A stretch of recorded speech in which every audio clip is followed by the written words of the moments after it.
Galera, é o seguinte, a saga Tomb Raider sempre foi muito fragmentada em etapas. Desde a era do PS1 tivemos divisões em trilogias que mostravam Lara Croft de uma maneira diferente, mas com sua essência intocada.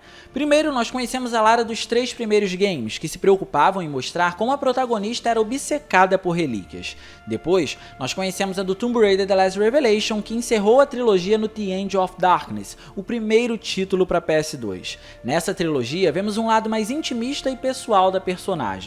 E em seguida, chegamos na trilogia que se encerra com Tomb Raider Underworld, que particularmente é um dos meus favoritos dentro da saga, e eu quero contar pra vocês o que me leva a gostar tanto dele assim. Prova disso é que na época, pra mim, valia a pena comprar um PS3 só por causa dele. E esse game da franquia é peculiar porque existem algumas diferenças interessantes entre as versões da nova geração, mas a do PS3 é a que me conquista até hoje por certos elementos, e nós vamos comentar sobre tudo isso aqui nesse vídeo. Só que antes da gente continuar, não se esquece de clicar no gostei porque isso ajuda pra caramba e de quebra você faz a boa ação do dia e se inscreve no canal ativando o sininho das notificações para não perder os vídeos de terças e quintas às 19 horas, beleza? Então agora sim, vamos ver se o PS3 foi ao limite com Tomb Raider Underworld.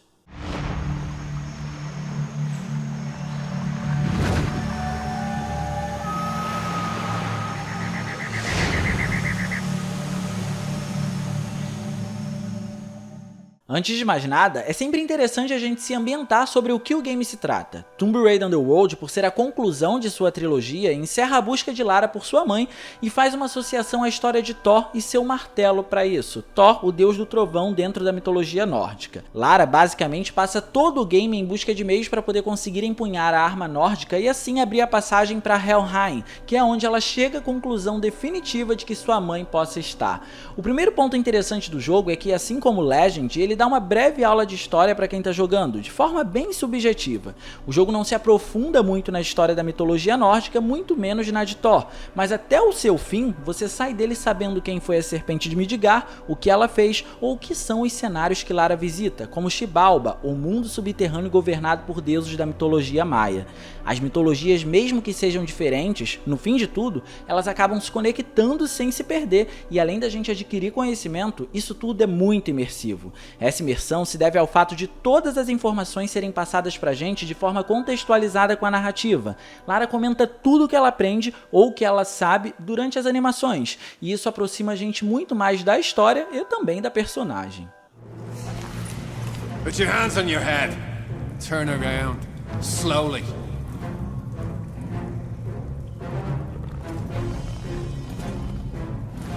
I don't suppose you'd be open to bribery, would you? Para muitos pode até ser uma história melancólica porque envolve muitas perdas, mas para mim essa é a melhor união dos mundos já feita no universo de Tomb Raider. Aqui encontramos uma Lara destemida, debochada e extremamente confiante, mas ao mesmo tempo muito humana, justamente por conta dessas perdas. E perda faz parte da natureza humana, por isso que a gente consegue ver uma Lara Croft tão humanizada aqui em Tomb Raider Underworld. Alistair, hold on! See you in Avalon. Damn it! Mas mesmo gostando tanto de como Lara foi trazida pra cá, devo dizer o quanto esse jogo teve seu potencial desperdiçado. A mídia na época de seu lançamento, ou até mesmo os fãs, disseram que Underworld teve problemas de acabamento, o que particularmente eu discordo. O problema de Tomb Raider Underworld é refinamento, o que são características paralelas e até parecidas, mas elas não se equivalem.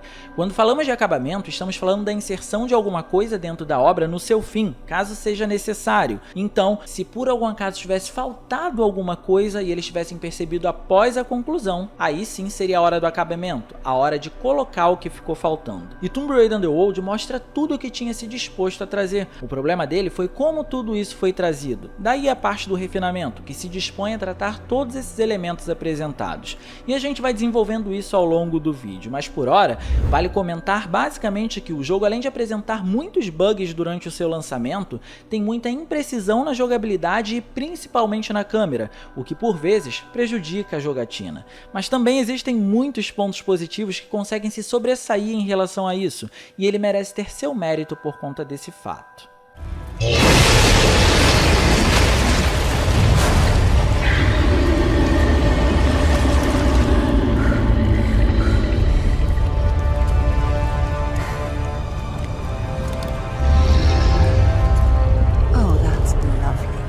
A jogabilidade é basicamente a mesma de seus antecessores, Legend e Anniversary, só que agora com a diferença de que Lara tem mais movimentos, mais possibilidades e com isso, mais interação com o mundo ao seu redor.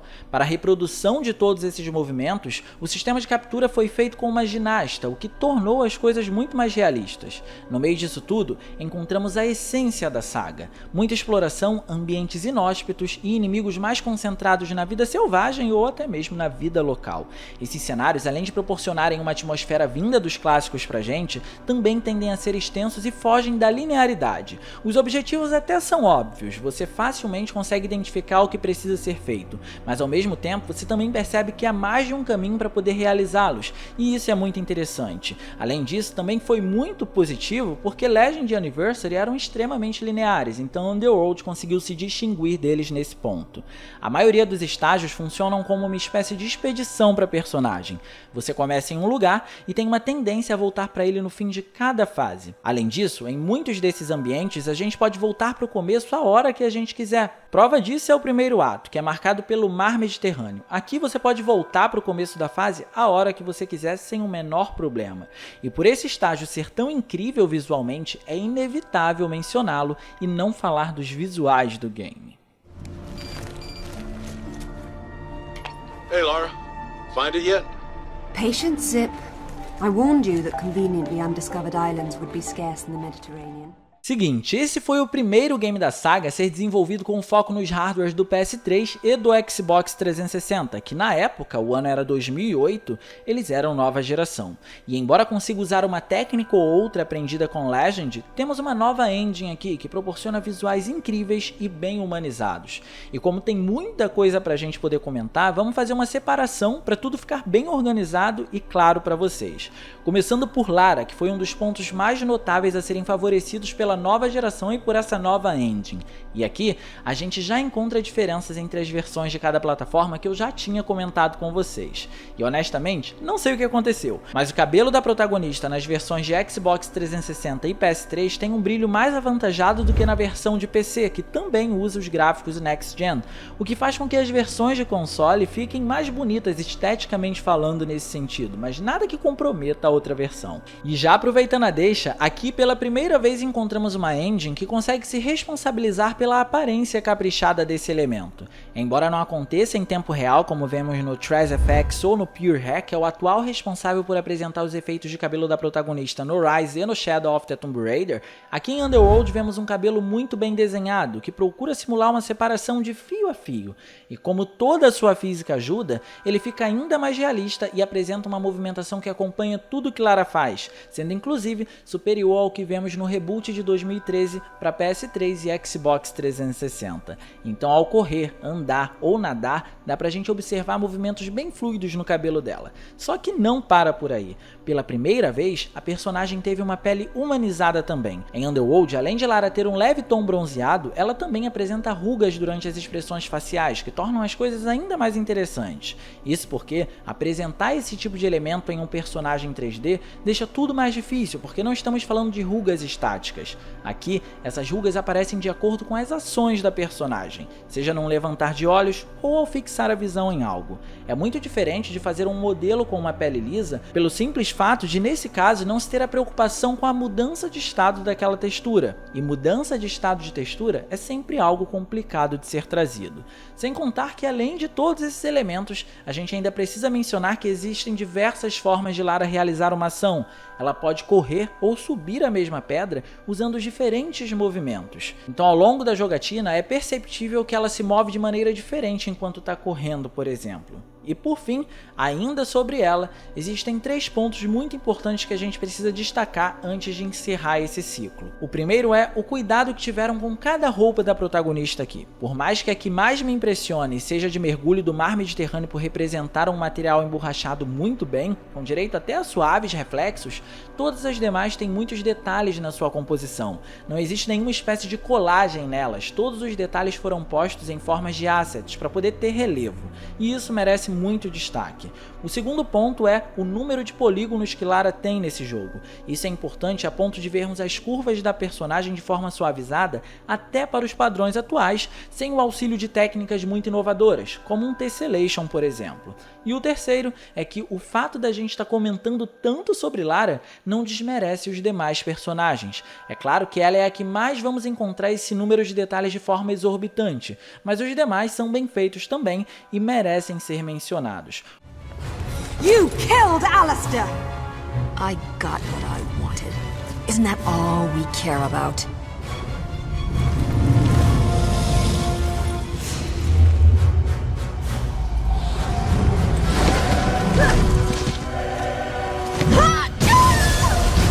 You can die too! Laura, you really are a woman after my own heart.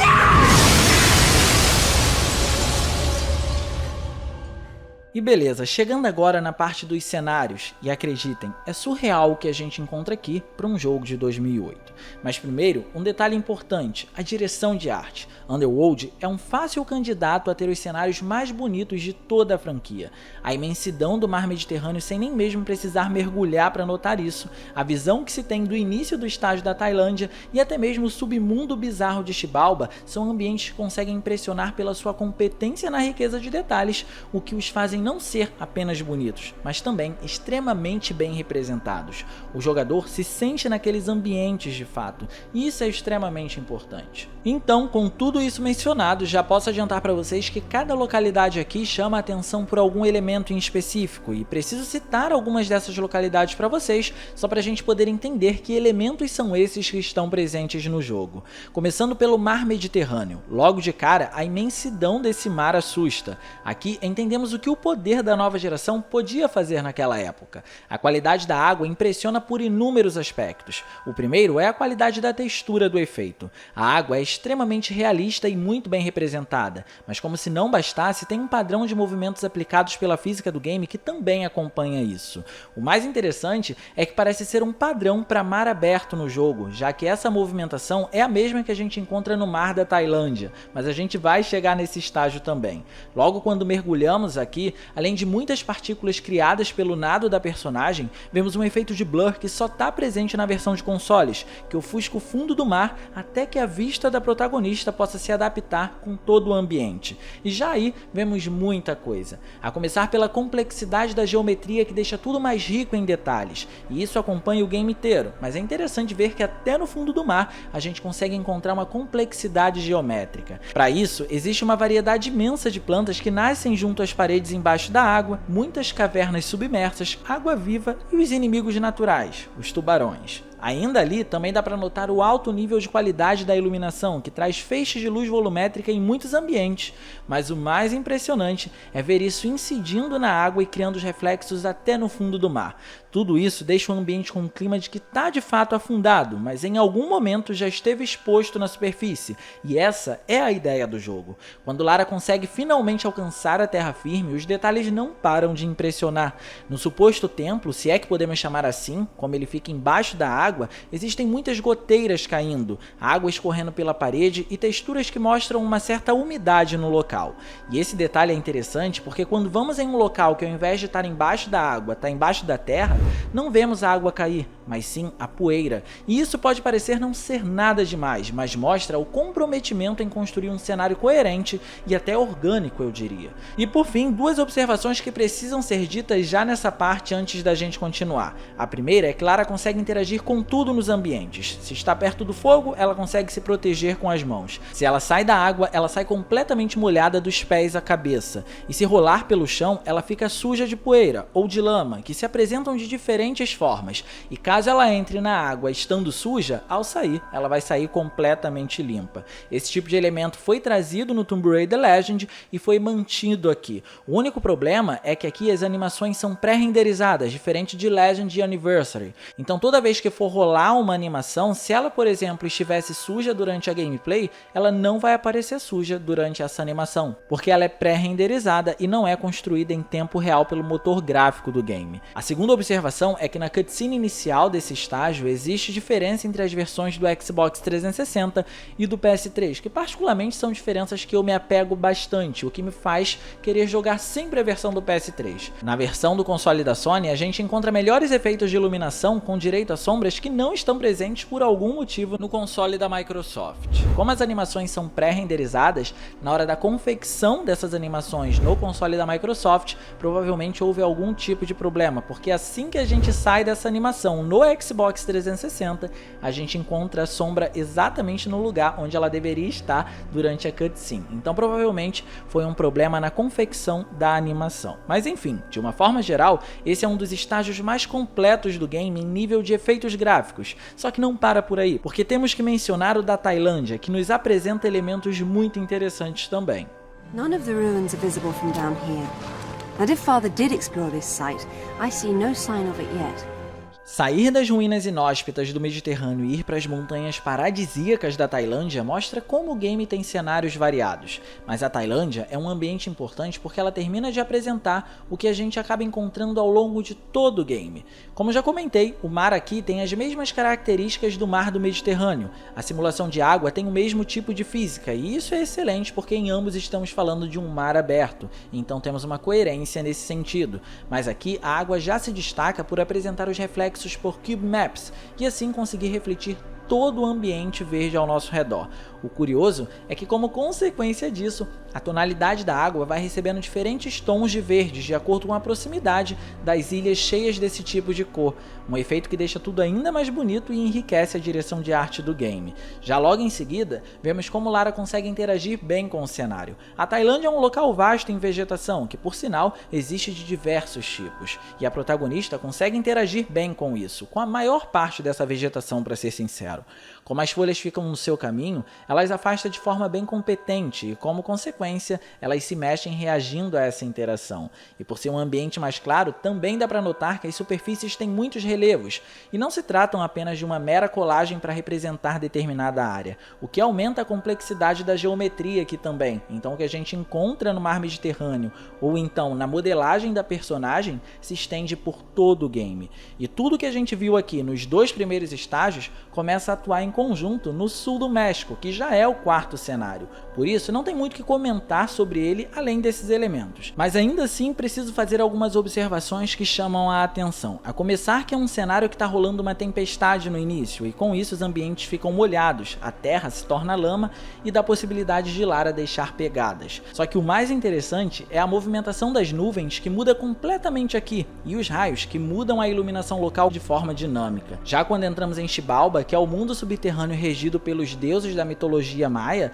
entendemos como a iluminação do jogo funciona de forma veemente e vemos que ela é muito competente em criar a iluminação direta para gerar as sombras mais duras, mas nada de ambiente occlusion em tempo real. O jogo usa a clássica técnica que a gente vive comentando aqui no canal de escurecimento de texturas para poder simular uma iluminação indireta e gerar assim profundidade nos cenários, o que até então, para a época de lançamento do game, não era um problema e o efeito é bem competente, mas é perceptível que o tom de pele de Lara não muda muito de acordo com a influência de luz em função disso. Temos apenas 2 tons, por termos uma iluminação com poucas nuances. Isso talvez mude um pouco quando você aproxima a personagem de um efeito de fogo, porque nesse caso o efeito de fogo, além de ser um tipo de efeito que está sempre em movimento, ele apresenta diferentes tipos de intensidades, do seu começo até o seu fim de propagação. Então a gente consegue perceber que de fato existem nuances nesse tipo de elemento, mas no geral a gente encontra apenas as áreas mais claras e as áreas mais escuras para poder representar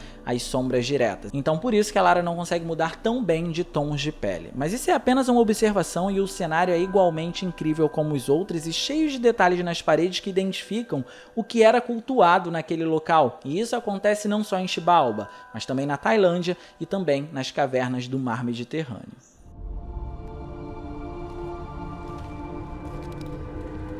The Midgard serpent Jormungandr, that lies on the bottom of the ocean, encircling all the world.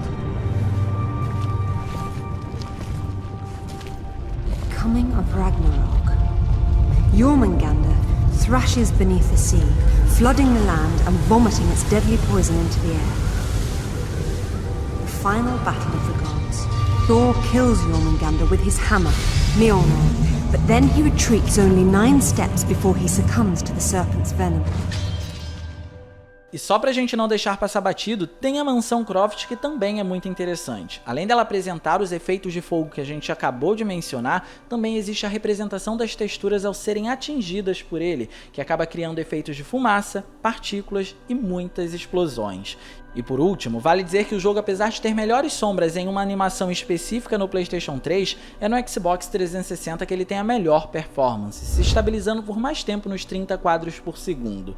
Mas independente disso, ele roda em 720p nativo em ambas as plataformas, e isso, pra época, principalmente no PS3, é um mérito e tanto, mesmo que ele não leve o console ao limite. Então com isso podemos concluir que Tomb Raider Underworld pra PlayStation 3 é um jogo incrível independente de qualquer coisa. O que ficou faltando aqui foi apenas o refinamento. Bem galera, eu espero muito que vocês tenham gostado, esse foi o vídeo de hoje. Se vocês gostaram, não se esqueçam de clicar no gostei, porque isso ajuda pra caramba e de quebra você faz a boa ação do dia, e se inscreve no canal ativando o sininho das notificações para não perder os vídeos de terças e quintas às 19 horas, beleza? Eu tô sempre por aqui nesses dias e nesse horário esperando por vocês. Minhas redes sociais vão estar aparecendo por aqui, se vocês quiserem trocar uma ideia, sou todo ouvidos. Era isso, um grande abraço e até a próxima.